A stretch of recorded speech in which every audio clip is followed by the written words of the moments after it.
I had to.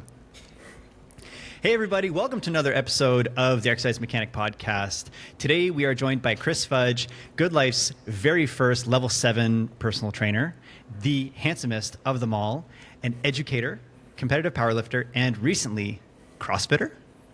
We'll find out. How you doing, Chris? I'm great, brothers. It's really good to be here. It's so nice to see you guys. Too bad we have to do it over the screen and over mics instead of in person, but I guess this would happen when you're on the other side of the world. And Ryan, you're in Canada, so kind of the other side of the world for me. May as well be.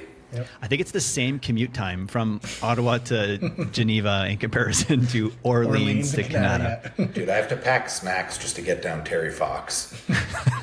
As you should.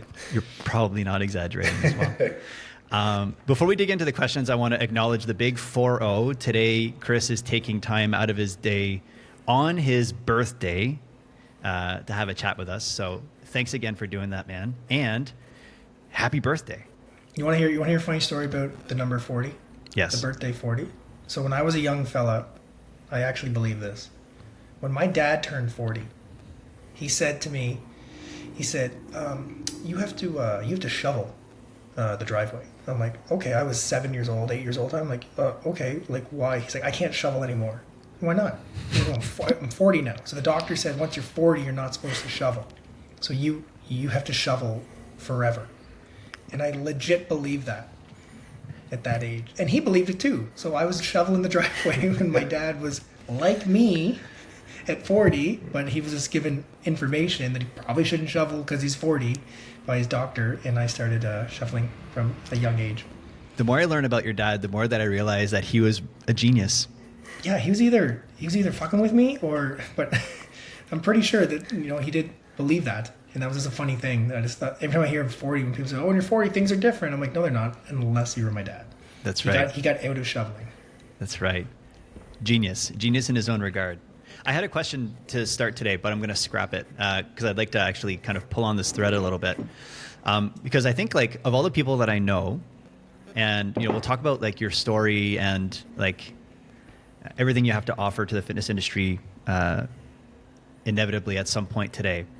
But I want to actually pull on the thread of your dad a little bit, because I think of all the people that I know, you're one of the hardest working people that I've ever met, and also one of the most disciplined. When it comes to like when you decide something, nothing gets in your way. How much of that comes from the lessons you learned from your dad, you think?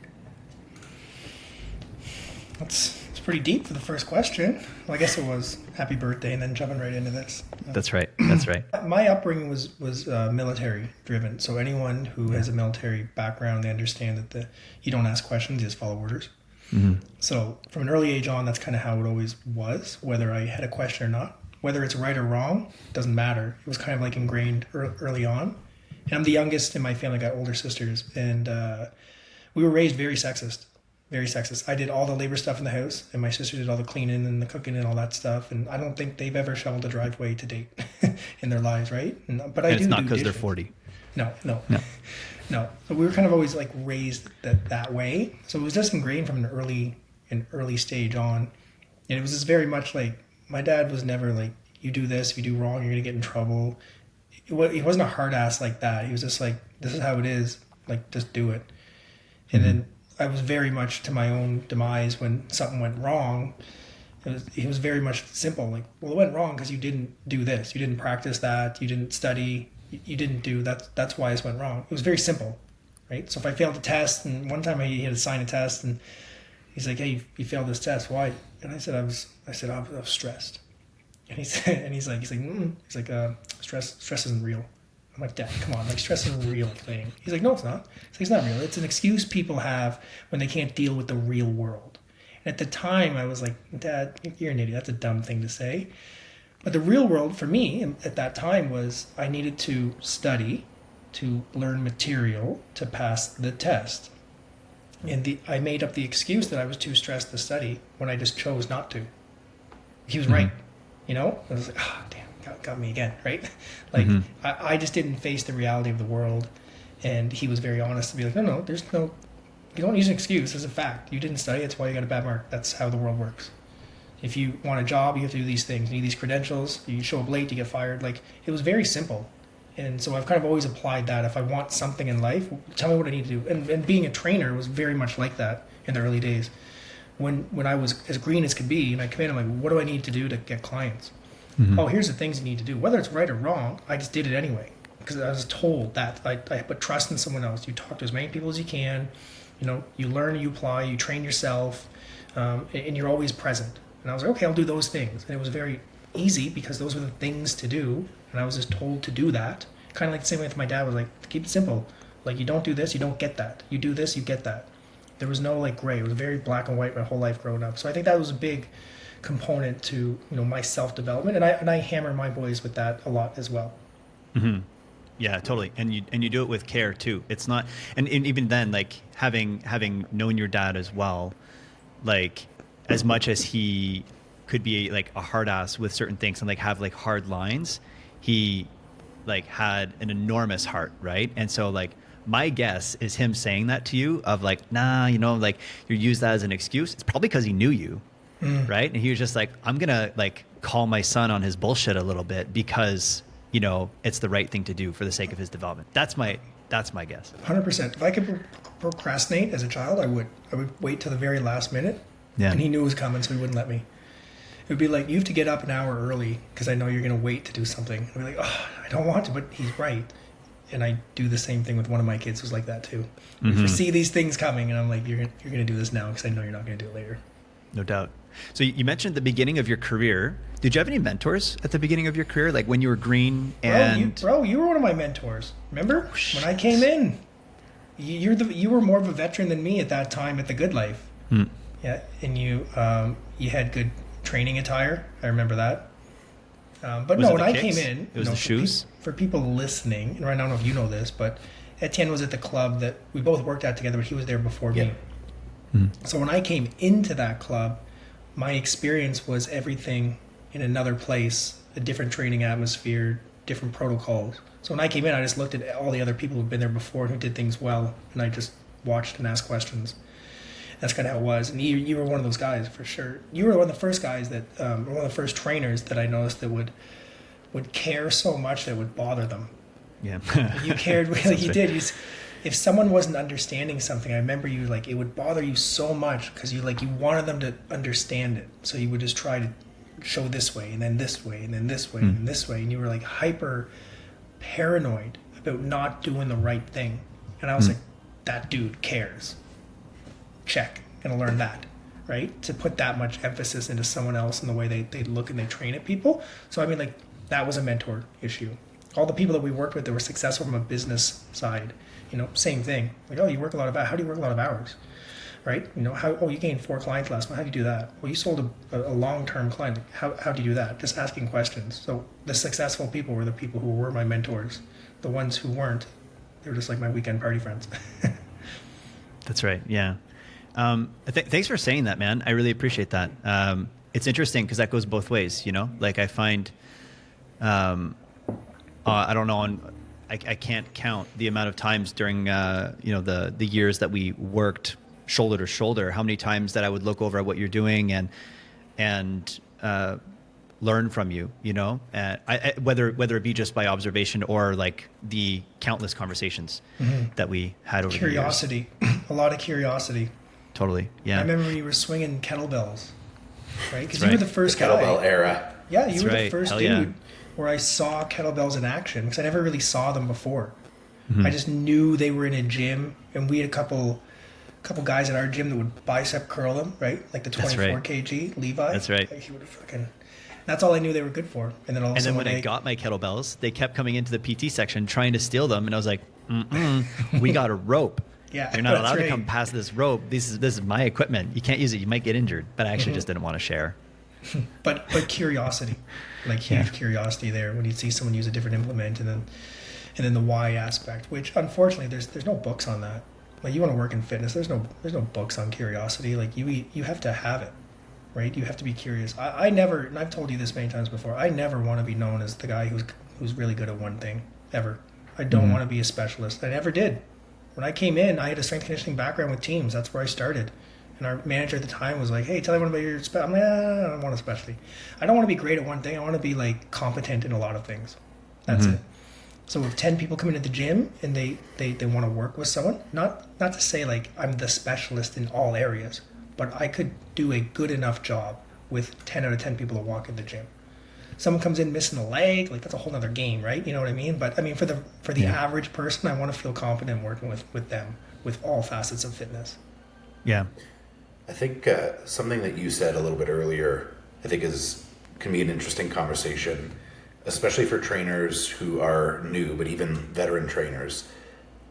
What are your thoughts on the importance of having a strong team that you're working within? If you have a strong team, then it makes you better just by accident. If you're just around people who are significantly better than you, or they have skill sets that you don't currently have, or their skill sets are stronger than yours, you'll accidentally get better.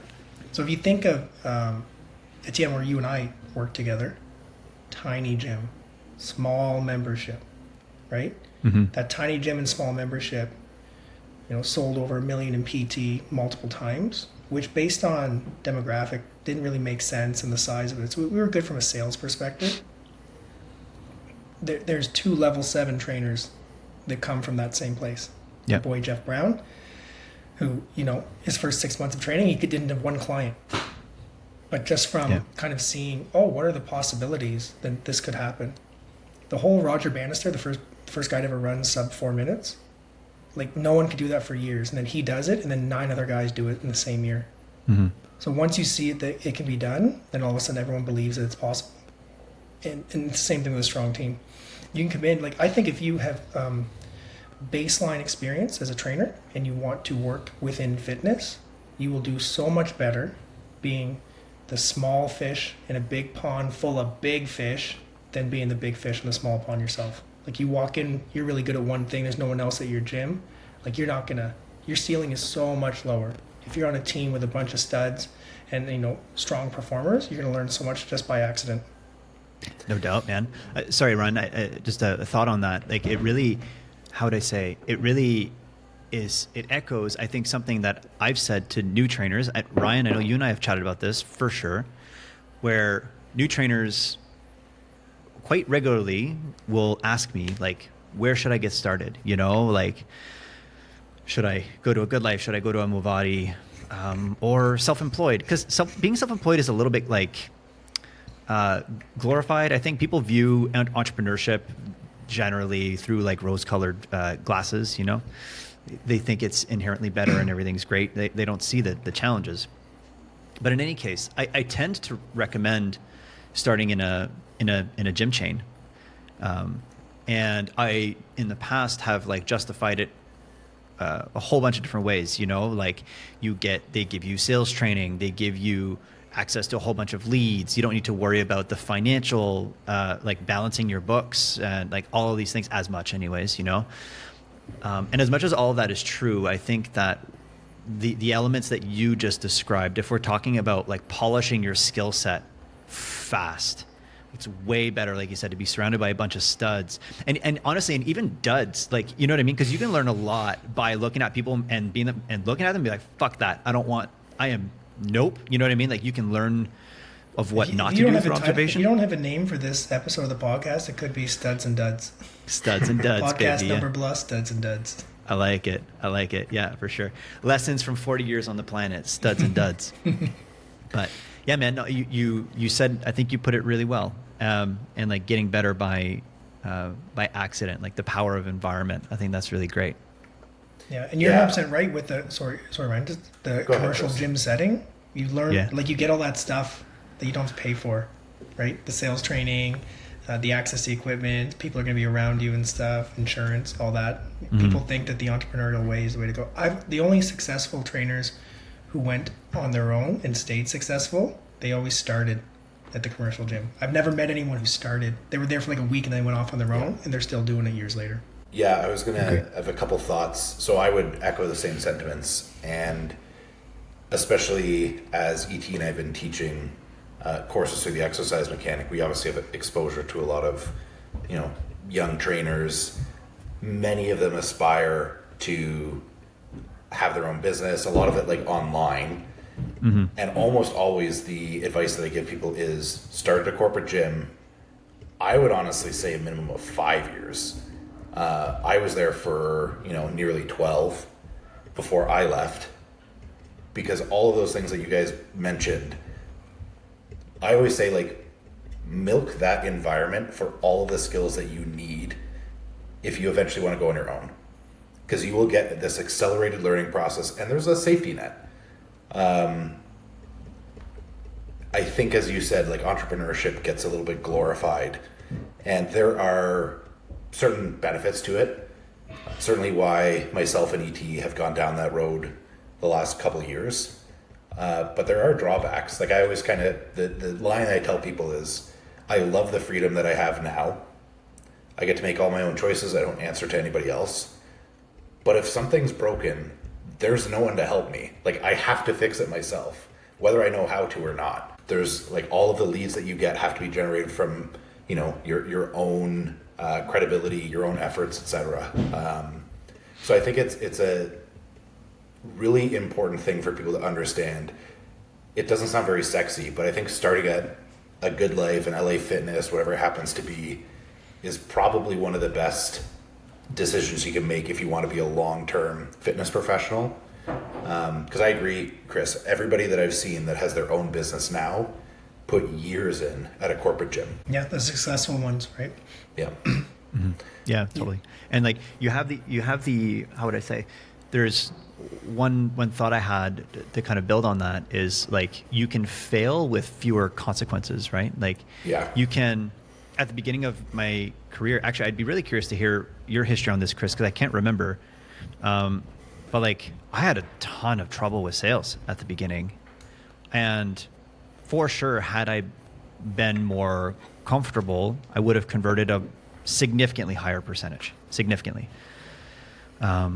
And thanks to the volume of leads, I had the opportunity to churn and burn through a whole bunch of opportunities and swing and miss what felt like hundreds of times before I started to figure out what would work for me, Yeah, there's always the blueprint of how to sell. The blueprint gets you going, right? But no two people will sit down and they'll sell training the same way.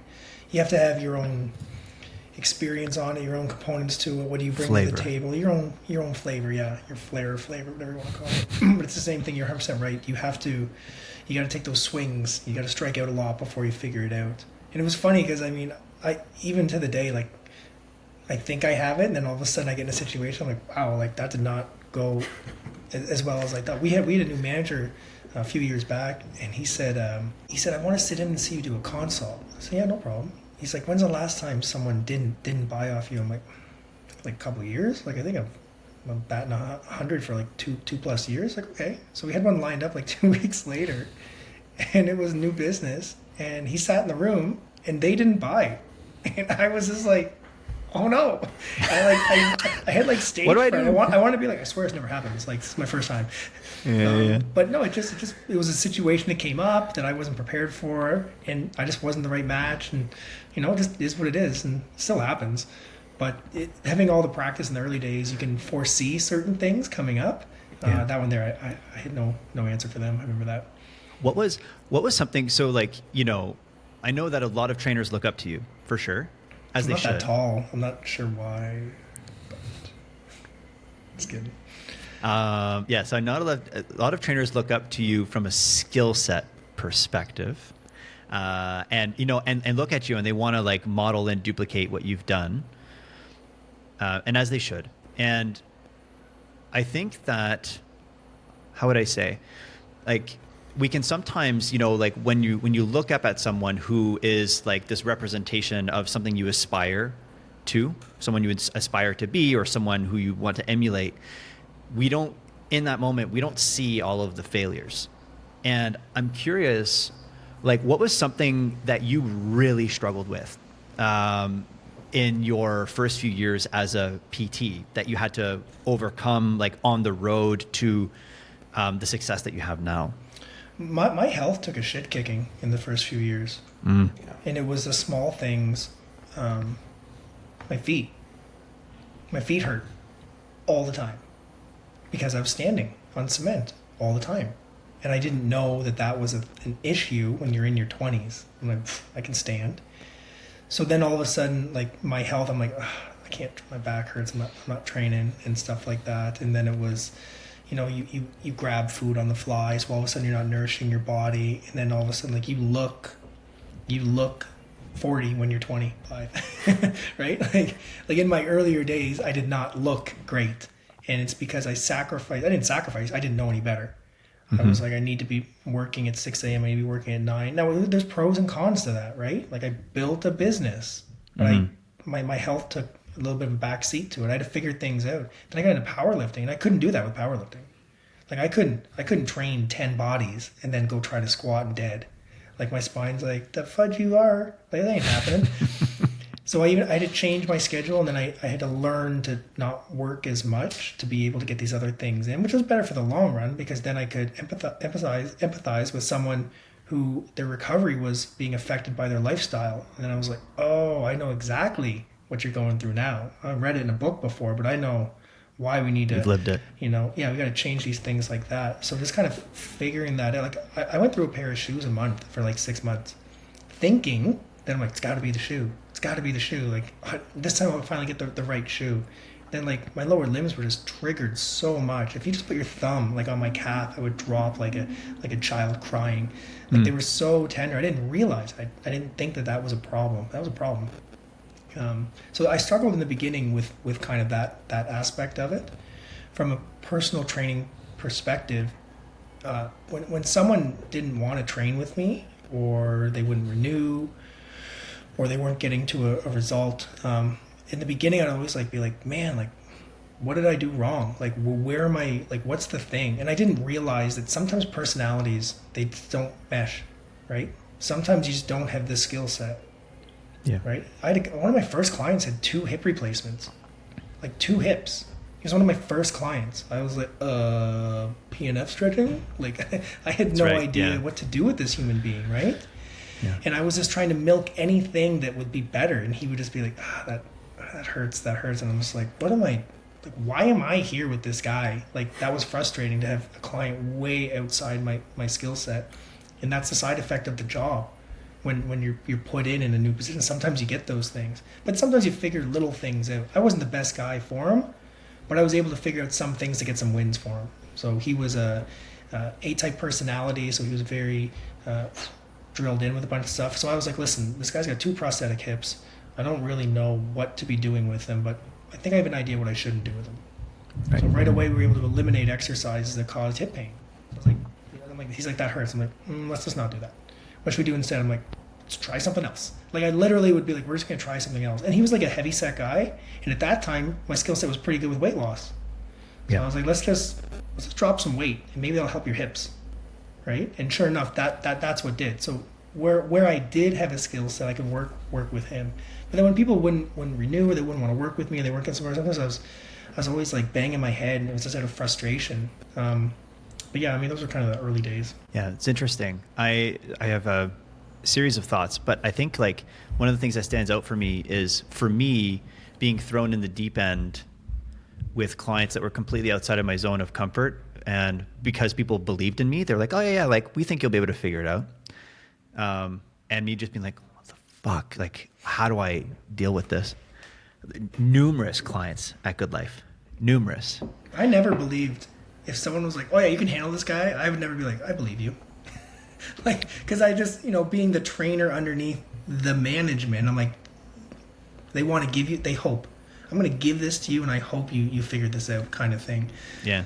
So that's where you and I were a little bit different, because sometimes you'd see that. You'd be like, that person, I don't think that's going to work out, right? And if I can see it, the management definitely can see it, but they're still doing it anyway. And I'd just be like, well, they're going to give me someone. I'll do my best. They're like, Chris, you'll be fine here. I'm like, no, I won't. But I'll try my best. This is funny. That's really interesting. I feel like there must be like an element of self-esteem there for me, where it's like, oh, someone believes in me. Amazing. This is great, because I don't. So this is great. I feel like there must be something there for me. But like, what do I want to say? like for me, that's been such a blessing, because being thrown into the deep end and like being faced with situations where I was like, I have no fucking idea what to do with this person. And I can name a few, but I won't name drop for the sake of like, you know, we didn't like ask their consent to talk about their files. But like on numerous occasions, clients would have these symptoms, and I'm just like, what do I do? And then that's what spurred me forward, right? And it was like, thanks to being outside of my comfort zone and people either wanting to make a sale and being like, ET, you'll deal with this, you know, good luck type of thing. Or maybe what I would hope it was is that they actually believed in me. We'll never know. But the result of that is that I went down a path that I wouldn't change, you know? 100%. And I guess like, it wasn't so hard that I buckled. And I think that's the thing, right? Like if it's so hard you crumble, then that's too much. Yeah. And for some people, I mean, it's not for them. Mm-hmm. If they crumble, or they say, I don't want to be in these situations, I'm going to move on to something else. And that's totally fine. But I think for trainers, sometimes we have to be in those situations. It can be with a difficult client.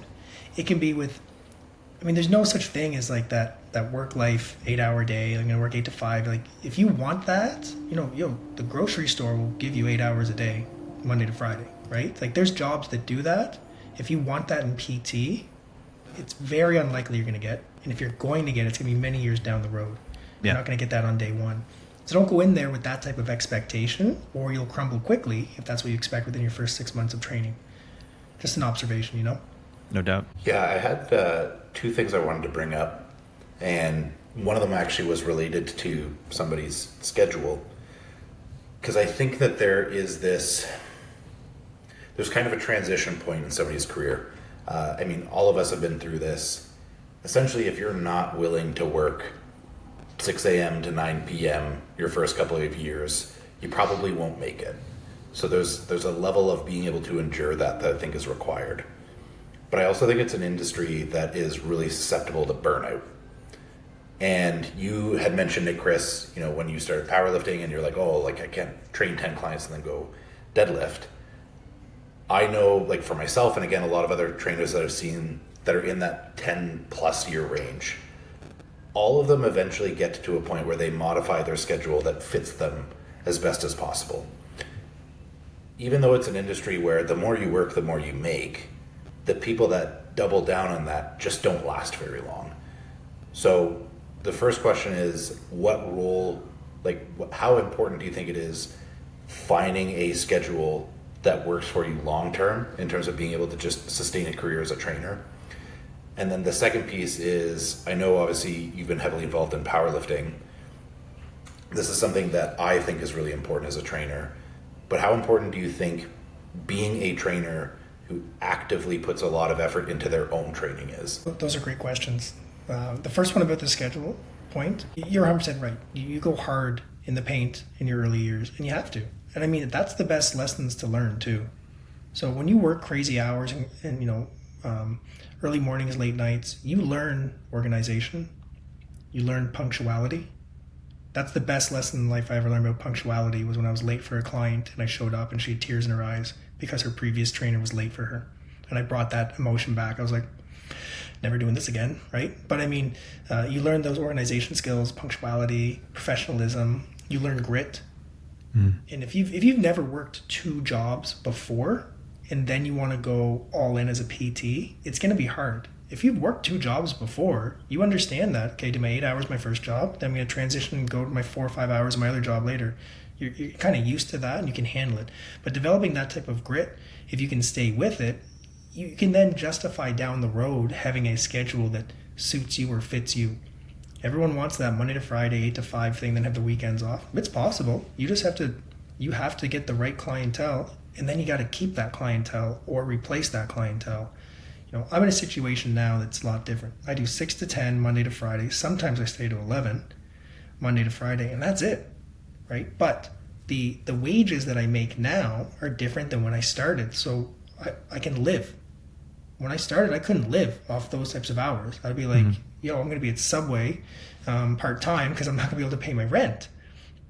So like the longer you're on, obviously you can adjust your wages as levels and stuff move up. You make more by doing the same or doing less. then that can work out that way, but you can't dive into it right away. The way I have now is my life is very good. I'm a dad, I got kids, I got a wife, I got other things that I teach for and stuff, and so I'm still active on the gym floor, and I'll probably be, unless you guys already know, I don't know anyone, I'll probably be the first retired personal trainer in your circles where I'm like, hey, today's the day I just retired, but as a personal trainer. Usually people like would stop and they move on to something else. I have a day, I'm like, I'm going to stop doing anything. Because me being live on the floor, it does give me a lot. It still gives me my skill set kind of keeps my skill set sharp rather than having to just do things more like online and teaching and aspects there. So I'll always be a live trainer until the day I retire. So that's how I think the schedule kind of thing is. You got to be really tough in the early years and then kind of grind it out. And if you don't want to do that, it's just not the job for you, unfortunately. That's my observation, because I don't know any other way to do it. That's the only way I've done it, right? And I haven't seen anyone do it differently, long term. You guys want to add anything to that? Because combined, I think we've all got 100 years of training between three of us.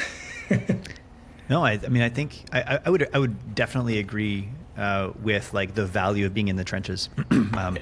About 6 or so months ago, I had a mentorship client who started with me with the aim of starting his career, and he felt like he needed to level up his skill set before he started his career. And day one, I flipped that on its head, and I was just like, that's great. Like, I think I can understand where you're coming from, but you have this equation all wrong. You view skill set as being a precursor to your career. It's the other way around, bro. Like, you have to like jump in and like get at her. And this guy, it's fucking awesome. He lives in India, and he lived in Delhi, and he was working for Amazon. And he, through our work together and some subtle and not so subtle pushes, he ended up applying to a Gold's Gym in Mumbai, and he got the job. And I think, like, by the time this episode will come out, he will have started his career for sure. I don't know if he started right now though, but it's great. And it's just like just needed the push. But I agree, like, trenches over books, like any day. It doesn't mean that books aren't valuable. It's just that the in the trenches learning can't be found in a textbook. What's really ironic is I do way more book reading now for my self-development than I did in my early days. Why? Because I have the time. Before, the time was in the gym, right? So I was developing skill sets that really mattered for one-on-one training in the early days through trial and error, right? And now the stuff that I'm learning, maybe like 5% would apply to the people I work with. The other 95, it's now a lot more passion or personal interest and stuff. You know what I mean? Like, read a book on finance. That's not going to help my clients, right? Read a book on Ozempic. I'm not on Ozempic. I don't train on Ozempic. You know what I mean? Like, little things that you get a bit of an idea of stuff. But now I spend way more time reading books than I did in my earlier days. It's kind of funny. Yeah. Yeah, and I'd triple down on the in the trenches conversation. Even something you'd mentioned, Chris, I find very relatable, because I left full-time PT last September and, exclusively work from home other than when ET and I teach, and recently started taking just like a couple of private clients at the gym I train at, partially because I think probably, like all three of us here, I think when you love it, it is really hard to get away from that feeling of like getting your hands on someone, coaching them, even coaching online, which the lifestyle component is really nice. On a client-by-client basis, it is not as like thrilling as being with a client in person. And I also, I don't know if you would agree with this, Chris, there's a lot of value as you get later into your career and you're maybe in a position where you're, teaching others or mentoring others. Those on-the-floor skills, it's a like decaying skill set. Like, you need to keep that sharp. Communication, like having a good eye. Totally agree. Like keeping yourself in the trenches even a little bit later in your career is helpful to be able to teach other people, because you need your own skill set to be sharp. And when you're on the floor and you're doing that stuff, you're in your zone. But that carries out into other parts of your life. Having kids and stuff, I have to talk to teachers, I got to talk to their coaches, I got to talk to other kids, other parents. And for us three here, you'd probably say I'm a social person and it's easy for me to talk to people. It has been amplified 10x because of the years of training, though, of talking to so many different people. One of my first clients was French. Yo, E, you know how good I'm not at French, right? Oui, like, oui. he was 1,000% French, and I was 1,000% English. That's so And when funny. our conversations were so bizarre, but you learn by doing to figure that stuff out, and then the carryover into day-to-day life, it does matter. It does make a difference. Agreed. Yeah. Yeah. When my wife, when Amity and I first met, this is on our second date, we talked about a variety of different things, but there was one thing that she mentioned that explained to me why I love PT so much. And it stemmed from this conversation about purpose and like impact and having an influence, a positive influence in people's lives, because she's very purpose driven as well. And that's why she does her work at the UN and those types of things. And she talked about how there's like two different like main categories or pathways to influence. And I just wrote them down here so I don't forget. It's like you can have concrete and like less concrete influence, and direct versus indirect. You know, so like, and essentially all various forms of influence or impact can kind of be summarized as being a kind of a combination of those two things. And so for instance, like if you're working on policy for a country, that would be like concrete. It's very, very concrete, but it's indirect when it comes to the people, right? You don't see tangibly by working on policy, you don't see the thousands of lives that you'll help or millions of lives that you'll help down the road. You don't see it at all. And the net impact is enormous. When you think about training though, it is direct with like a capital D, and it is very, very, very concrete. And like, that's the thing for me that is addictive. Is like when you get those moments with a client where something connects, they get it, they change, and they are fundamentally different on the heels of that conversation, you know? Do you guys find it's different with online versus live? I got a bad example, a good example, I guess you could say. So Yeah, one thing go that, for one it. thing that Lead, I'll, yeah. one thing I'll do with people when we're up for renewal conversation or continue on or whatever. So I always ask them, I say, what's one thing you really liked about working with me and one thing you didn't like? And I say, just Nice. be honest, because when you tell me the thing you didn't like, I'm probably going to fix it. Right. So it's in their best interest. And I'm saying, just be honest, pretend I have no feelings. And said to me, I like blah, blah, blah, blah. But what I don't like is the feedback you give me. When you give me feedback, it's very short, and you just say like a couple things. And then I was like, okay. The reason why I say, and I didn't say this to them, I said, but the reason why I say only a couple things is because it's online. My communication is I say exactly what they need to know, and that's it. And that's from years of experience. So they'll send me a video of them lifting, and I can just give them a quick voice note back. Put your hand here, do this, take your breath there, break at the knee first. That's what I'll give, because that's online. But when we're live with someone, I went through a similar situation the other day with a client, and she powerlifts, and the bar was higher than normal. She does her warm-up, said the bar is higher than normal, and I just said, do you feel tight today? She's like, no, why? I said, your bar placement's not right. I said, here, get underneath the bar. So she got under the bar, and I took my hands, and I touched the bar, and I was tapping the bar so she could feel where the bar was going through her, into her back, and then I put my hands lower, and I said, feel this? She's like, yeah. I said, I want the bar here. Okay, so she rolls the bar down, she does this, she's like, oh yeah, that's right, that's what it's feeling. That's that live, in-person session, right? I said, word for word, almost the same stuff. Like almost with someone else, where I'd say specifically, but then I could touch, I could ask a question. Do you feel, you know what I mean? Mm-hmm. And that's the live stuff that you don't get online when you're just reviewing videos. I don't get. But the feedback I took from this guy here was he needs a little bit more, so I had to change kind of the way I would communicate with him, which you don't realize unless someone says that to you. But that live training, those little things, right? When you can actually kinesthetically touch a human being, right? Or you can show them and move things around. Like you said, like that's addictive, because that doesn't happen as often. And then all of a sudden it just shows your value, your worth, and you see a result right away. And again, that's addictive. Yeah, I would agree. As, someone who predominantly works online now, something that I always think about, and I believe E.T. and I had a chat about this a little bit yesterday. I think so much of being in a coaching training role, the foundation of that is understanding relationships with people. And think about it the same thing, like if you were going on a date in person versus like on Tinder or something, how close of a connection can you get with somebody over your phone versus like having a beer with them, right? I thought you were gonna say going for a date with someone online. Yeah. Like I don't know. You're literally online dating. Right. But yeah, like my point being, you know, I'm sure many of us have had clients that we have in person where it is a very intimate setting. You see these people multiple times a week, sometimes for years on end. Mm-hmm. I've become close friends with a couple of my old clients. It's very easy to learn something about those people and how to communicate with them, when to push, when to pull back, etc.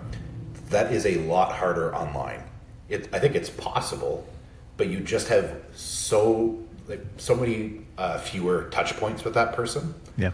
And I would say, like, the clients of mine online that I think are the most successful, one of the components is they are people that I interact with more in person than other clients.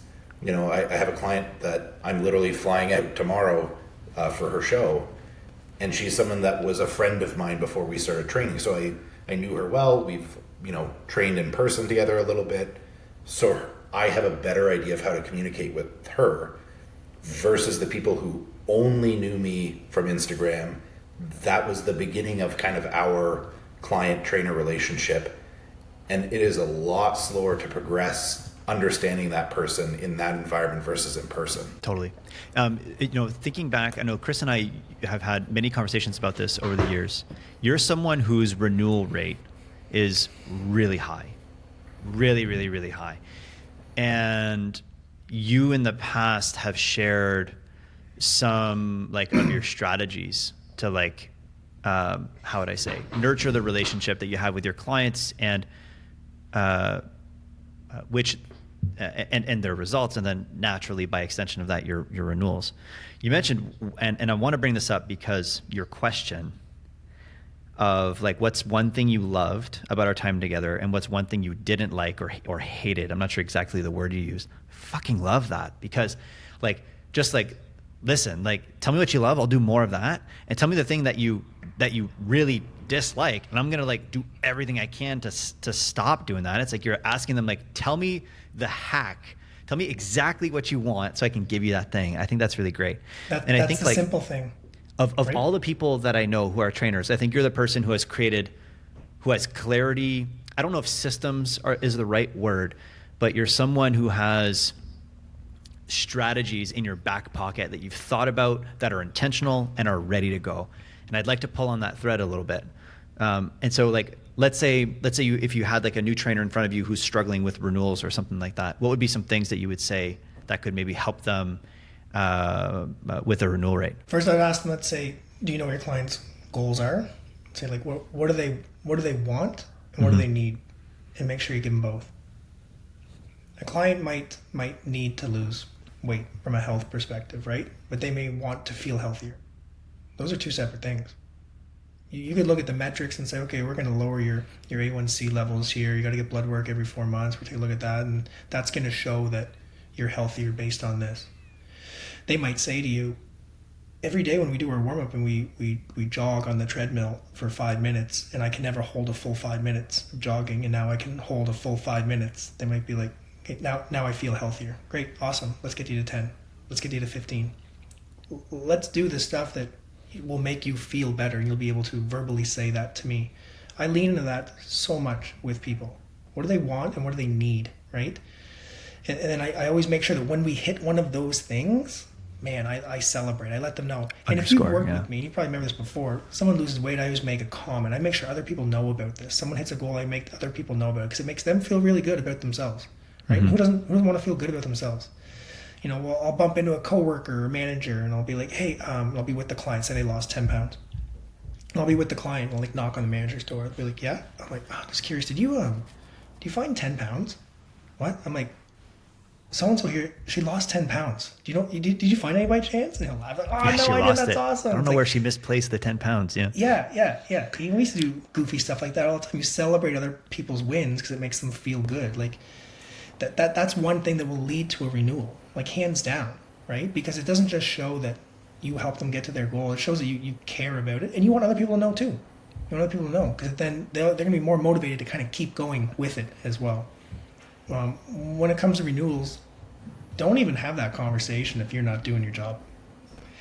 If like don't even try to be like, your sessions are up in a week. I'm late all the time. I don't follow through with any of the promises I have for you. I've canceled on you 100 times. Like, I wouldn't even have that conversation. So make sure, your stuff's in order first before you do try to have a conversation of renewal with someone. And then also make sure that it's always highlighted on a positive that just happened. You could be a month out. You could be 2 months out. If someone's hit a big milestone in their training, hey, bring up that we're going to continue on with this. We're going to keep going. Yeah. Make sure that it's during a time of celebration, whether they've hit a goal or a milestone or they surpassed it, something along those lines there. I think that works really, really good from a renewal perspective, because it's all positive. You don't want to do those things on negative. If there's a chance for your clients to win financially, whether that's a cheaper rate for the upcoming month, or maybe you make a few adjustments here or there, then 100% definitely do that. If they blow a ton of money every Christmas and they're broke in January, don't bring up renewals in January. Like, you have to read the conversation sometimes and know who's in front of you.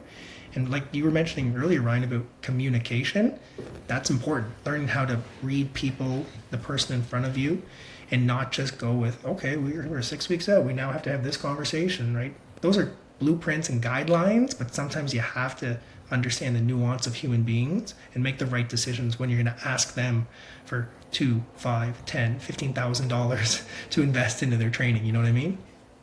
The other thing I'm curious about, as an extension of this conversation, because those are obviously all of the, quote unquote people skills.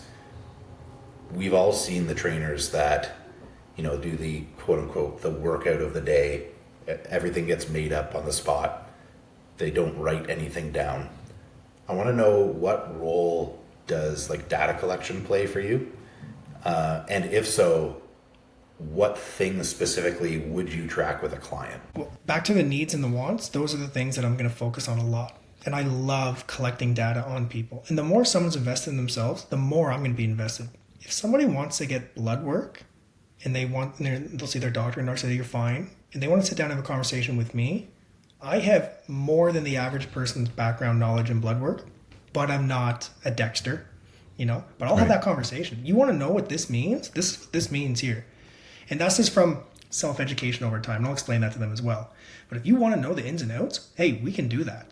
You want to adjust a few things with your blood markers? We're going to try these things here with your food. We're going to do this, and then we're going to retest. And then we're going to look at it. And we're going to track all that, if that's what you want to track. If someone does not want to track, I don't need to. If you're a weight loss client, guess what? We're on the scale. Right? If you walk into the gym, you're 45% body fat, and you got to lose 40 pounds, the number one metric we're going to use is the scale. To me, that's simple. It's a no-brainer. If someone doesn't want to use a scale and they're in that situation, I will say we could use other things, but we're throwing darts in the dark here. I said, let's use what's the most effective to show if what I'm doing is working or not. And I kind of take the onus on that to track things. And I like using a variety. So a variety is like the Whoop. I like to use the Oura Ring. I like to use HRV, heart rates. I like to do time trials, VO2 max testing, body fat percentage. I got calipers I'll use on a lean individual. I'll use the gym scale, but even the gym scale, it's 100% the same every time. Oh, we only weigh in on the mornings, empty stomach, empty bladder. Let's take a look so we can compare apples to apples. I don't like comparing apples to oranges. I like to keep it the exact same. Okay, you lifted this on this day here. This was during your cycle. This is not during your cycle. We got to compare these two things. They're different, right? So every time that something doesn't make sense to me, I'm always like, what's different here? And then that allows me to then show the client of why it's better or why it's worse, and just justify what's going on and why it's going on. A lot of people don't think that way. And if you get a little bit obsessive with it, it becomes kind of like second nature. Like in my iPad, it depends on the person. If someone wants all in, I'm all in. If someone's all out, it just looks more like a coloring book. I'm also curious how much, I think I'm pretty similar to you, Chris, in that I like removing guesswork from decision making. Yeah. And the more data that you have a clear sort of narrative to be able to make correct decisions. But I also think anecdotally, clients feel cared for when you collect more data. And that matters a ton. Collecting data and then doing something with that information, right? And I'm big on food and nutrition with people with sensitive stomachs, right? And a lot of people, they're unaware. They're unaware of things like digestive stress and bloating. and how, guess what? Like diarrhea and being bloated all the time and being lethargic after you eat, those aren't normal things. Then all of a sudden you can bring awareness to it. Then you can track it. Eat this. Tell me how you feel. Eat this. Use the Bristol stool scale, right? Like use little things to track. Then all of a sudden it's like, oh, okay, I make this adjustment here. Then I see that result. You're like, yeah, no problem. That's what works when you want to go that route. I've got some people, they've got all the tech in the world to track everything, but they don't even read the description on it of what it means, and they don't make any changes. And I'm like, it's fine. You're in the dark shooting pool or whatever it is. Like you're not going to get what you want from, but if you want to, I'll go down the trenches with you on this one here. And some people are more motivated for that, and some people just like to have the fancy watch. Yeah. It's so interesting because I would agree. Like I think definitely you two guys for sure are the two that are the most data driven that I know. And the thing that I find is just really, it's so obvious when you guys talk about it, is that data is not only a means for you to do good work, but it's an extension of how much you care. Like if you didn't care about your job, you wouldn't do all of these things that are perhaps not necessarily necessary. I think they're necessary for you, right? But like they're not they're not objectively necessary that like all trainer needs to do this, or you know what I mean? I think that like, I think all trainers would do better if they gathered more data. But just to be clear, like I think that like, how would I say, like going above and beyond with data collection is an extension of how much you give a shit. And I think that's really cool because it's like taking the time to make the fucking spreadsheet and to color code it and to add all the formattings. That way, like if it's above a certain number, it's going to go red or orange or green. I'm sure you probably did that, Fudge, like adding the conditional formatting. You're a conditional formatting kind of guy. Black and white. I like black and white colors. Just actually, black and white Christmas, colors. Actually, oh no. You remember this? I used to write training programs in Christmas colors. I used to do the 12 days of Christmas for that's right. each client, and I would color coordinate them with Christmas colors and stuff like that. It took me so much time, and then when the client would like cancel a half hour before a session, I was like, son of a bitch. You have no idea how hard I worked on color coding your Christmas tree program. No, but you're right, man. And I mean, this is one of those thankless jobs. People forget that. Like sometimes it is because you rock with a roster of whatever 10 or 15 people, and you'll care for 10 or 15 of them, and then all of a sudden 3 will care for you. Like it kind of is because it's a service. Like it really is a service, but the client doesn't know what the expectation is of you as the trainer based on the organization you work for. Totally. That expectation is much lower than what we deliver. Much Absolutely. Lower, right? Here's an interesting concept. If you guys got a lawyer and you want to have a conversation with your lawyer and ask questions, and you sent them a text message and they text you back, and 20 minutes goes by, it's about 10 or 15 texts, and then you send them an email the next day asking a couple more questions. They send you a video response. You're gonna get an invoice of $1,000, right? That doesn't happen in PT. I was making this joke the other day with my wife. I'm like, yo, if I could have been put on a retainer, do you know how much money I would have just made today? Because you're always answering, all these are the thankless things, the things that are not always on. Yeah, that's not part of the business from a business perspective, the expectation. But if you don't do that, you're not going to be as effective with your clients. I agree. I say you can send me a message and I can respond back in 30 seconds. That might save you, hours or days or weeks, because that is what happens with over time. We accidentally learn all these things as trainers, right? So I'm all for it because to me, I accept it. That's part of the business. It's part of the game. I don't live on my phone. Like I've got rules like everyone else, but that is a component that people aren't aware of, and it is a thankless job sometimes. How do you create boundaries around that? Because that easily could just you could be on your phone all the time. Oh, it's great because I'm married with kids. So honestly, I just say at these times here, I'm unavailable because I'm dadding, right? Or I'm husbanding. So I just say you can and I say, send me the messages and I'll respond when I have the time, but don't expect me to respond right away. Mm-hmm. So usually what happens is when my kids come home from school, it's usually stuff's shut off. And then I'm driving the kids around. I go to the gym, I train with my wife. We do dinner and stuff, put the kids to bed. And then if there's 30 minutes, left, if she's going to go hop into the bath, I might grab my phone, answer a bunch of things. Or I'm up 75 minutes the next day before anyone else. I get up in the morning, I usually get caught up on those things there. And I don't know about you guys, but it's a great feeling to wake up in the morning, have X amount of messages and emails, and actually get them done. Like, to me, it's part of my job. So I'll say, okay, if I can get all that stuff done before my day begins, that's a big dopamine burst for me. That's a big win. Because now I'm going in with like a fresh slate. Anything else that happens, I can always like make sure I can get to on a regular basis. I don't like having like multiple days of not getting back to messages. And I think that's actually led to like some good success for my business, for live training and even online as well. It's just that no one really abuses it. You know what I mean? Like, I haven't had anyone really abuse me in that scenario.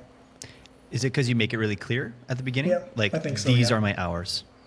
Yeah, it's not and even this is hours. what will happen if you message me outside. Yeah, I just say, get it in, and I'll get back to you, but don't expect it at these times here. Even like so I do program updates every week.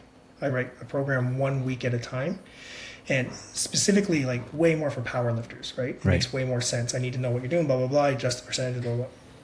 I'll do 1 week at a time, and I say, you will get your program emailed to you latest Sunday at midnight. I always send those suckers Friday and Saturday, right? But then, for whatever reason, I don't get to one, then all of a sudden Sunday afternoon rolls on, and then someone says, hey, I didn't get my program yet. And I said, hey, remember our very first conversation? I said, you'll have it Sunday by midnight. Okay, yes, that's right. That's the expectation. So I'll tell them what it's to be, and sometimes I try to over-deliver at other points. Yeah. But it's still, I can always fall back on those were the rules we established. Oh, you didn't get back to my message. Hey, remember what I said? That, 3:30, my kids get home from school. I'm usually offline until the next day. Yeah, that's right. But you messaged me. I said, I know. I said, just understand the expectation is on some days I won't because of this. Okay, no problem, Chris. You get it done early and clear, it's good. Back in the early days as a trainer, I wasn't strong at that. I was driving clients home from the gym. I don't know if you remember that, E. I had one client in a vehicle. I was driving them home afterwards. And I don't remember that, no. No. Doesn't surprise me, but... Yeah. She's like, oh, could we train later? I'm coming late and blah, blah, blah. And then can you drive me home? I'd be like, okay, sure. I didn't have any boundaries. I'm just like, stay an extra hour or two at the gym to drive someone home at 10, and I'd be there at 6 the next morning. Yeah. No boundaries. You got to set those up early, and that doesn't happen. Yeah. That's something you've learned through trial and error, I assume, right? Sorry, Ryan. Didn't mean to cut you off. Most. I was going to say, and I also think that what you're talking about is a skill set that's really important, which is very clear expectations. Because I think people are anxious when they don't know what's coming. So very similar, like I have different rules than you, but I have a 24-hour rule max that it will ever take me to respond to somebody. It very rarely is ever going to happen. Especially if it's in my work day. Couple of minutes I'll answer, and all of my clients know, if they are sending me a message, if it's not incredibly urgent, if it's 7 p.m. 8 p.m., they'll get an answer at 6 a.m. I'll go up, same thing as you, answer everything, and it is like that day in, day out. So there's no anxiety on their end because they have a very clear expectation of what's going to happen. I think, as you said, a lot of newer trainers struggle with setting boundaries or setting expectations because they almost worry if they're like mean to their client, they're going to lose their client or something. When I would honestly argue the opposite of that is the truth. If you set these this clear understanding of what's going to happen, I think the client is at ease. Yeah. Yeah, they relax. Agreed. I wanted to double click, Chris. We didn't really get to it, but talking about the role of a trainer taking their own training seriously or potentially themselves being a competitor. How important do you think that is for their success in their own career? I think this is you guys are great examples. So let's say, for example, Ryan, you just became a personal trainer. However, you've been a heavyweight bodybuilder for multiple years. Okay, you come in as a trainer, man, you've got experience. Like you're coming in with a skill set already.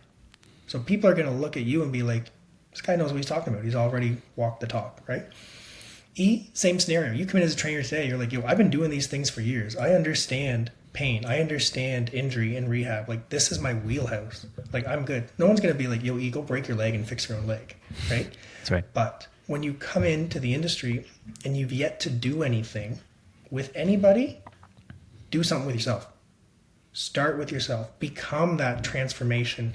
Become that, like, change your body. Do something. Get strong, get lean, get jacked, get fat. I don't know, get something, right? But change something, document it.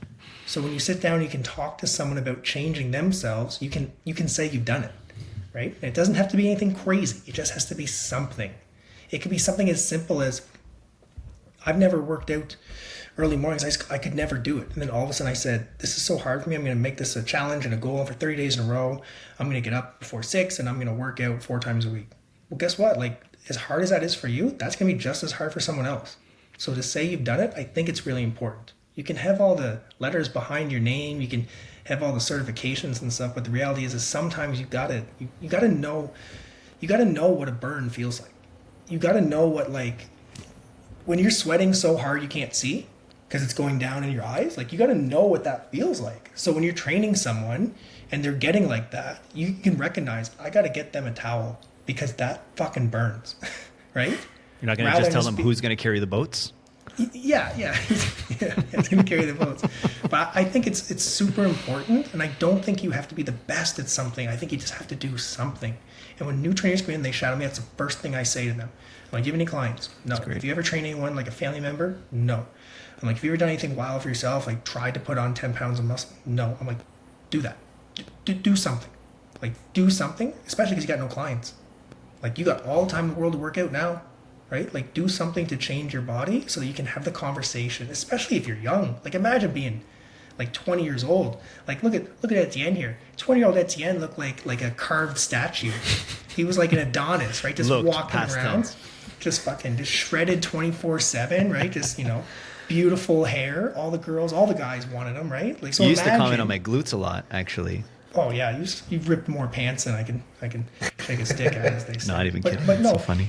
If he didn't train and he just walked around like that, and then someone were to be like, well, do you know what it's like to, I don't actually work out, right? Like, they can't empathize with you, right? They don't understand. So I think it's super important, especially as you get as an older trainer too, as a veteran trainer. I see a lot of veteran trainers kind of like stop doing stuff.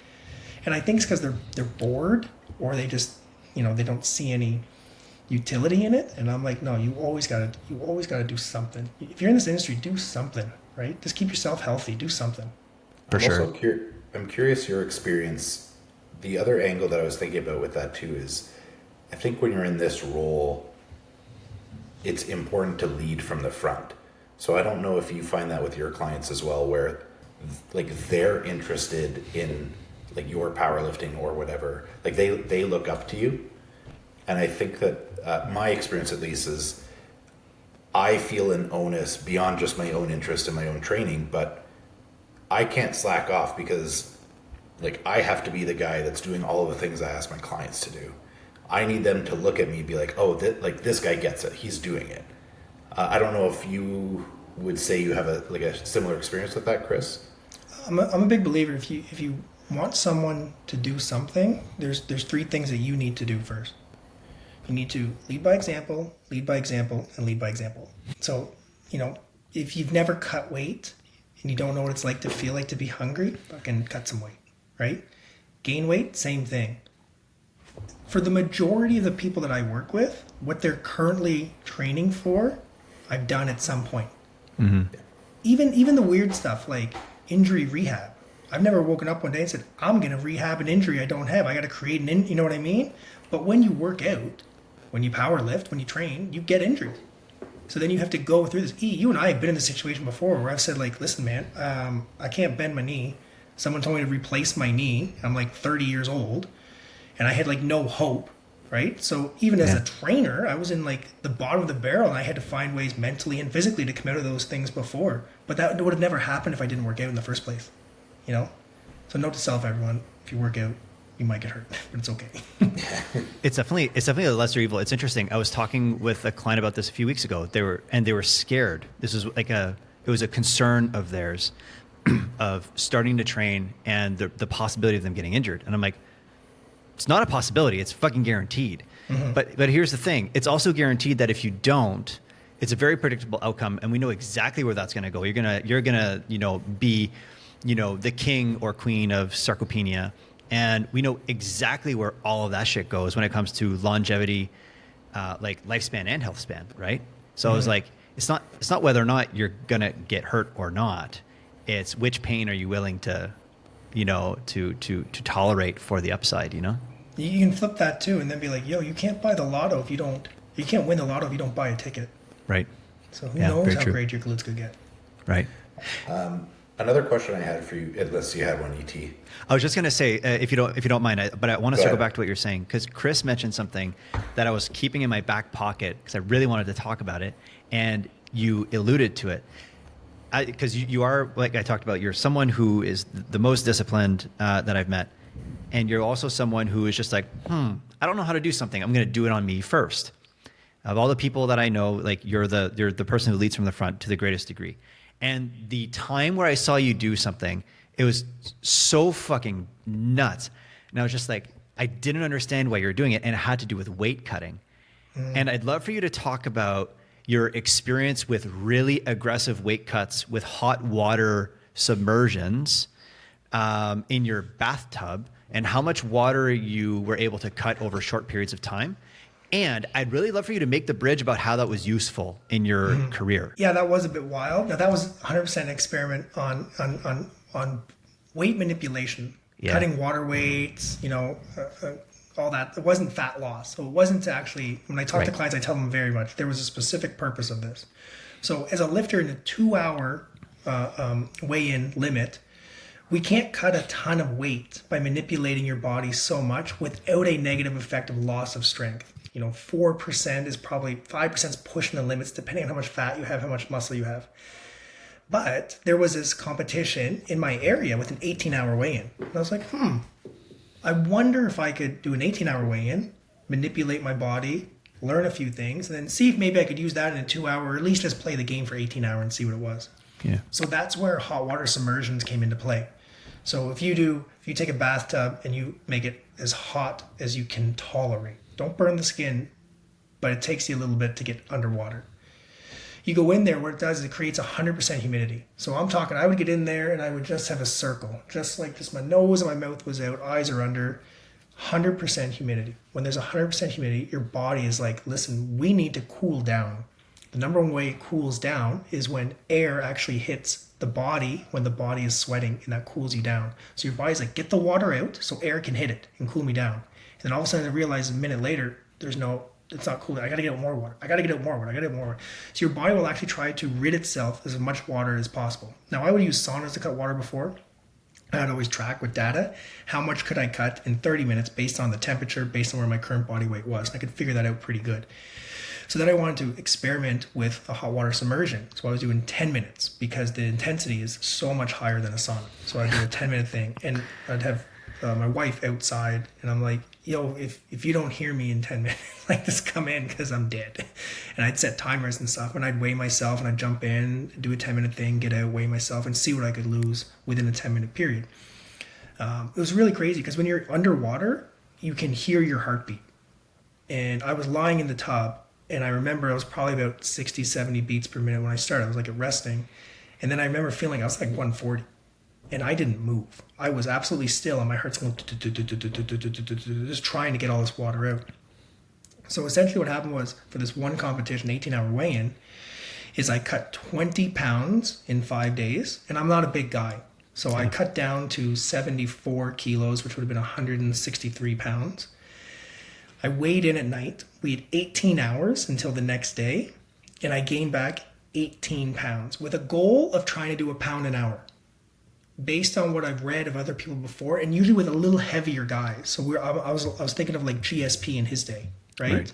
So he would get up to 200 pounds. He cut down a bit to 185, and he was a little bigger. And I'm like, okay, maybe I could do a similar thing. And my goal was to do a pound an hour, and I did. I got a pound an hour. So I was able to get on the platform, 18 pounds bigger than my weight classes. But with 2-hour weigh-ins, you can't manipulate that much. Now, Ryan, I know you've done that stuff with your body. You've probably got even crazier numbers there. But I wanted to do a trial and error on myself to see what would happen. And I've used hot water submersions for powerlifting clients sparingly, specifically, and I know exactly how it feels. I know why you need to have someone in that bathroom with you. I know about tracking the data before and after and certain things. So yeah, just a funny trial and error thing. Test it on myself before I give it to someone else. Ryan, what are Wild. some of the wild things you've done or seen with your body? Yeah, I'll share this. Well, if we're talking scene, I think the craziest thing that I've heard, both powerlifting, I believe Dan Green and is it Ben Pollock? Both powerlifters. I've heard of them doing between 35 and 40 pounds for a water cut. Now, I think they were 24 hour. They might have been 24-hour weigh-ins, maybe even 48-hour weigh-ins. Because when you're in the untested territory, you can do anything. And rehydrate. And with rehydrate. anything, Yeah. I think at that point, a lot of those guys are using IVs. Myself, so I never really cut weight for powerlifting. I sort of had this idea that I didn't want to sacrifice performance, and I wasn't setting any records, so I just wanted to have a good day. I remember once I weighed in, I was 245, and the weight cap was 242, and the next one was 275.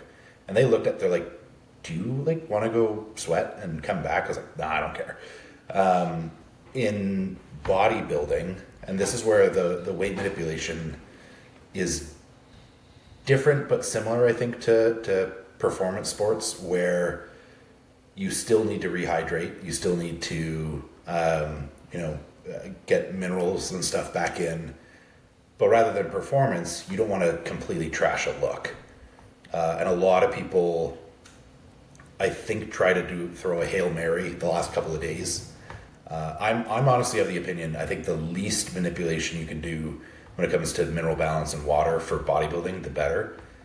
I was in a situation this year, I think I told ET this, so I don't know if you'd heard this, Chris, but so I did my first show, I think it was May 25th, 2 weeks later I had the pro qualifier, and I was pretty much completely burnt out from dieting at that point. I had a couple of indicators that my body was starting to fight back against me. The drive from Ottawa to Toronto, I only ate one of my meals, and I was drinking my sort of 8-9 liters of fluids that I would normally drink. I retained 18 pounds of water from that drive, and my hands were swollen, my feet were swollen, my face was puffy. I was like, what the actual fuck is going on here? So I'm trying to figure out, I'm literally calling gyms to see who has a sauna.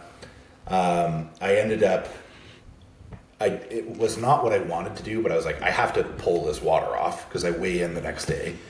I took and I don't recommend this for people, but I took a half tab of a Diazide. I woke up every 30 minutes that night to pee, and I lost, I think, 19 pounds over 6 hours.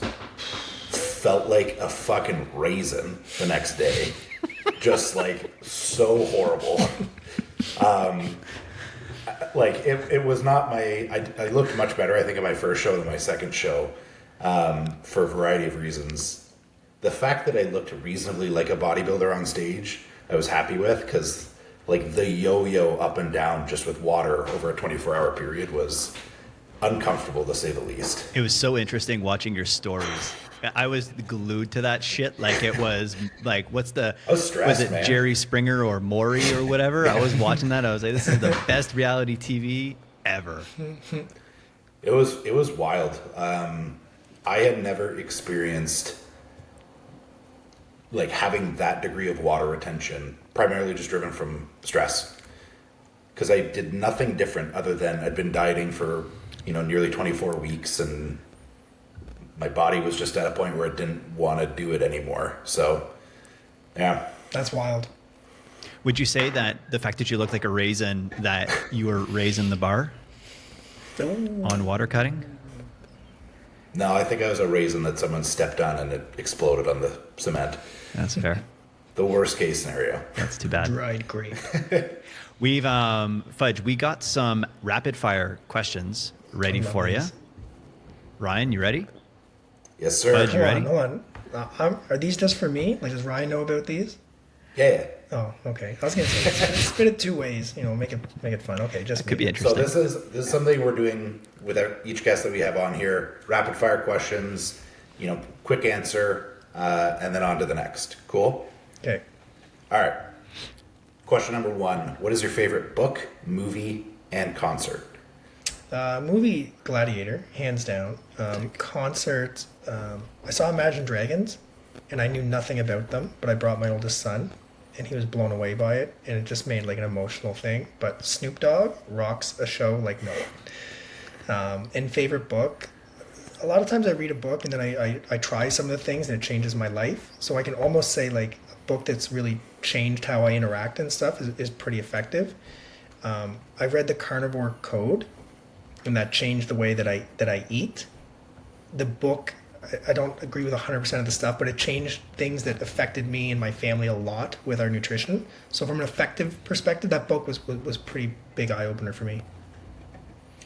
Question 2, your favorite and your least favorite food. No, ice cream. I'm an ice cream slut. Like it's not in the house, man. I'll go spend $9 on a tiny cone. Like, That's so true. No problem. Least favorite food, black licorice, because I once went and studied with my friends and we got into Sambuca and I barfed on a duvet and I missed my exam the next day. So bad memories from black licorice tasting things. Question 3, proudest moment outside of business. Being a dad, hands down. You know, I didn't carry that thing at all. I didn't birth it. You know, it took me probably less than 2 minutes to get it. You know? No, but the day, man, like I'm a dad, like in and out. So the day I became a dad, I went to the gym and I had no sleep for multiple days. We had a kid, he was in the hospital for like the first couple of days and stuff. I went to the gym and I was so fired up and so depleted in life. And I had one of the best workouts in my life. I was throwing around heavy weights and I shouldn't have been able to do it. Everything I know about training, like this shouldn't be happening. And it was 100% just the motivation of just being a dad. So the proudest moment, you could say. Cool. Question 4, favorite sporting moment of all time, either as a participant or as a fan. Sporting moment. I've been a Pittsburgh Penguin fan since '84, the year I was born. My dad was a big Pens fan, so we always bonded over the Penguins. And you know, they won 5 cups, you know, since I've been alive. And so every time they win a cup, it's always been a big thing for me and my dad. I brought him out to Ottawa one year when they were in the playoffs, and they beat Ottawa to move on. And so, you know, when they win the cup, it's always been a big deal for me. Question 5, what 3 values guide you? Ooh. Discipline, surprise. Discipline, respect. Respect's a big one. We try to incorporate that a lot with our kids and stuff. Discipline, respect, integrity. You know, I'm a big believer in like, if you say you're going to do something, do it. And if you don't, own it. Mm-hmm. Question 6, favorite and least favorite lift. Oh, favorite lift. Squat, because for both. Because Fair. Etienne can remember, like he was there the first time I ever belted up and took 3 wheels, and I almost left my soul on the floor. When I started doing heavy lifting, the squat was something I was quite weak at in relation to the other lifts, and then eventually it became one of my stronger lifts. So, yeah, squat. Arguably your strongest. Yeah, Would you I'd say? say like if you're looking for weight to ratio for age and stuff, like that's my strongest lift. Yeah, it's cool. Question 7, one misconception about you. I don't know what you guys think, but some people think I'm like serious, and I'm far from it. That's not the impression I get. Yeah, you guys know me a bit more, but I mean, sometimes I meet people and they may have heard of me or whatever and stuff like that, and they're like, "Wow, like you seem like a very like strict individual and serious." Like, no, that's far from. Question 8, favorite vacation spot. Croatia. If you guys haven't been, you got to go. We went there, and I didn't expect it to be as nice as it is, and I didn't expect the people to be as beautiful as they were. The people there are so good looking. Like, it blows my mind. I got off the plane. There's a girl there with, like, Gucci shades on. She's, like, 5'11". She's directing the plane. She looks like an absolute 10. And I'm like, this is weird. Then we come down off the plane and stuff. We're going through security. There's, like, a 5'11" blonde. There's, like, a 6'2" guy with, like, a 90-degree jawline. Everyone is beautiful. Like, everyone there. And then I have a friend who's from Croatia. A couple of days later, I even sent him a message. I said, what's with your people? They're so beautiful. He says, you know how to tell if someone is a tourist? I said, how? He goes, they ugly. It's like, fuck, I'm the tourist. The people are good. The price is good. The beaches are good. The food's amazing. I like Croatia. That's my spot. It's high on my list too. Cool. Mainly because they filmed Game of Thrones there. Yeah, that too. Yeah. And like no one knows about it, so don't tell too many people. It's really underrated for sure. Yeah. Question 9. City or country that you haven't been to that you'd love to visit? Japan. I read a few books on Japan and Japan lifestyle and their health and so forth. And I literally said last week, I said, we're going to Japan in the next few years. And 10th and final question. What is one hard truth that personal trainers need to hear? It sucks. Like there's a lot of components about it that it sucks. Yeah. And they don't want to hear that because when you come in, they're going to tell you how awesome it is. And I think that's a lie. You got to tell them. Like when someone asks me what it's like to be a personal trainer, I'm very quick to tell them all the parts that suck. I tell them all the parts that's good, but they got to know both. You got to know both before you get into it, right? And we knew that. We got in, our first weeks, all of them were probably like, wait a minute. I got to be back here again in 8 hours. I got to talk to someone. $36 my first paycheck. I got to talk to someone. Like there's a lot of components that suck that you need to get to the stuff that doesn't suck. Yeah. Totally. Cool, man. Well, that's good. I didn't know about Japan. There's a lot of those things that I know that, that come up in our past conversations. I didn't know about your Japan. You did not hesitate at all.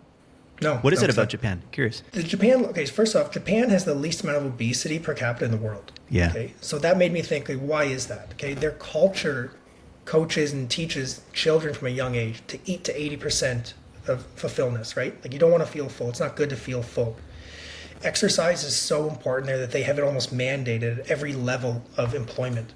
So whether you're at the box factory or you're the CEO of like Apple over there, everyone starts their day off with 10 minutes of exercise. If you're in prison, like you have to exercise. It's not that you want to exercise. Like everything in Japan is about being healthy.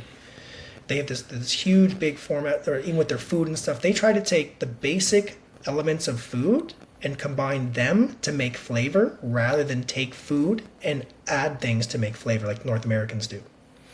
And the more I go down like this healthy, concept of eating and nutrition, especially with raising my kids and stuff, their culture when it comes to health aligns more with me, and I want to go and see it firsthand. So I read a few different books. I had a mentorship with a woman from Japan, and I had a lot of questions for her, and she was telling me, I'm like, oh my God. And so, yeah, that's a cool spot I want to go to. And obviously, because I'm huge in Japan. So, 5'8". Good for the ego as well. Yeah. What was the book that stood out that kind of, that you said piqued your interest? Yeah, I can't pronounce it because it's a Japanese word. Sure. Ikigai, yeah. Yeah, it's a blue cover. I'll send you the photo of the book. That's nice. That's one of the books. And I just read the other book, The Magic Pill. It's about Ozempic. So it's an investigative reporter, and he wrote it there. And he talked about Japan's concepts of health and stuff. And I was like, oh yeah, that's right. And like Ozempic ain't over there. Like you'll never find it there. They're too proud of their culture of health to even allow that to become a thing, which is kind of cool. Man, it's so interesting. I could talk to you for hours, and hopefully there will be a part 2, 3, 4 of today at some point if you're down. We just did an hour and a half. I just looked at my clock. I had no idea. I know. Yeah, it's flying by.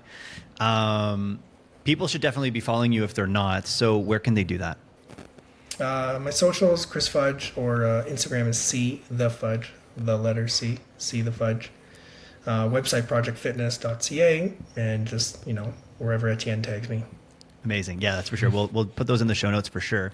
A few more things before we wrap up, but we'll make this brief. Do you have any projects coming up? Anything exciting that's in the pipeline, or anything that you'd like to plug and make people aware of?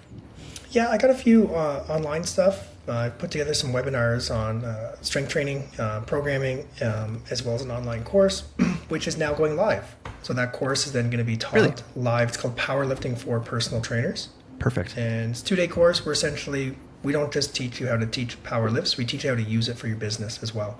How to run small group training for powerlifting, how to run a mock meet for powerlifting. So if you're a trainer and you like the barbell lifts, you can use this for yourself, for your clients, and even for your business. So in 2025, that's going to be live throughout Canada. Yeah, and that's kind of the new thing. Cool. Oh, did I tell you I do high rocks now? I noticed I was able to put that together because I noticed you were doing more running, and then you said that you and I were going to go for a run, or you were going to run after me or something. Yeah. So So tell us more about High Rocks. I just got off powerlifting nationals last week or 2 weeks ago, and I'm doing High Rocks at the end of the month. It's 8 1-kilometer runs with a fitness thing in between. It couldn't be any more opposite than what I've been doing in the last month. So I'm throwing my hat in the ring, and I'm going to try that out. So I've been running for the last week and a half, and I'm excited for that. Just another fitness challenge. And as you know, running sucks. Personal training sucks. Lifting heavy sucks. Getting heavy sucks. Lifting heavy weights sucks. Everything has its own component of suck, but when it's done, it's kind of fun. So Totally, I'll man. keep you updated on how that goes. Hell yeah. Yeah. Keep leading from the front, man. I really look up to you. I have so much respect for you. And I think, I don't know, you mentioned like your values of integrity. And I think the word integrity is overused. I would rather actually, after I said that, I was like, I don't like that word. I would change it. I don't know what word to use, but like just to be a person of your word. Yeah, totally. Right? But if I had to use a word to describe you, that would be one of them. Like, for sure. Like, you're a man of your word. You do what you say you're going to do. You follow through hard. And you go hard in the paint, like we said earlier. And yeah, man, I really appreciate you as a person and as a professional. I really appreciate you carving out time to do this with us today. I learned a lot, had a lot of fun. And hopefully it won't be the last time. Is there anything you want to say to the world before we close? Nothing specific to the world, maybe just to you guys. You guys fill my cup 100%. I was looking forward all week to getting on here with you guys. Cheers, and just telling Maggie about it and stuff. And she's like, what are you talking about? I'm like, I don't know. I'm just going to talk to them. Like, we just talk. We're just a bunch of meatheads. Some of us have hair, some of us don't. And we're just going to shoot the shit about training and life. And I'm so fired up for that. So thank you guys. Yeah, man. It's a pleasure. It's a pleasure. Till next time.